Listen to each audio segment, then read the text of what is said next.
Welcome to the Banker Lamp. Please enjoy the video. Hello, food enthusiasts. In this video, I will explain how to make delicious caramel right in your own kitchen. It's a truly rewarding process. First, let's gather our simple ingredients. About 2 cups of granulated sugar, 1/2 cup of water, and 1 cup of heavy cream. Having everything prepped is key for smooth sailing. Make sure you have a good, heavy-bottomed saucepan, as this helps prevent burning and ensures your caramel cooks beautifully and evenly. Let's get started on this sweet journey. Now, let's get cooking.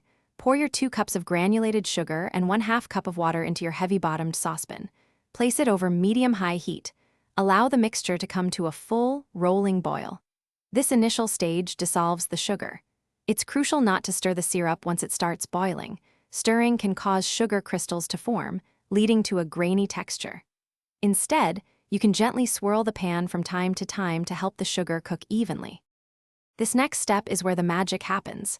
Continue cooking the sugar syrup without stirring until it turns a beautiful, deep amber color.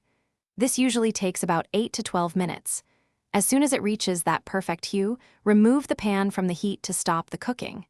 Now, very carefully and slowly, pour in your 1 cup of warm, heavy cream. Be cautious, as the mixture will bubble up vigorously. Stir gently with a whisk until the caramel is completely smooth and wonderfully combined. To finish our delightful caramel, let's add some extra flavor.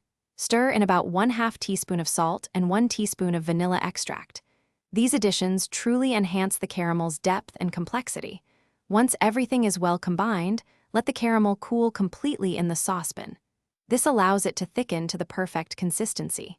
Finally, transfer your luscious homemade caramel to an airtight jar. It will keep beautifully in the refrigerator for up to 3 weeks, ready for all your sweet cravings. Thanks for watching. If this was helpful, leave a like and consider subscribing. See you next time.